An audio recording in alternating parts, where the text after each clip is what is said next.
For variable guiding curve operations, tool axis interpolation can now be controlled in both the U and V directions.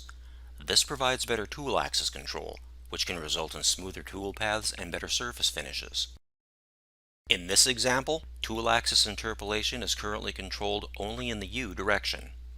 Notice how the tool axis swings from side to side because tool axis interpolation in the V direction is not controlled.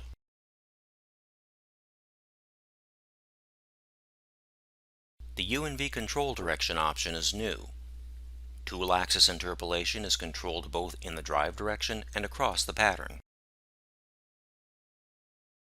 As with other control direction options, you may select points and adjust the axes.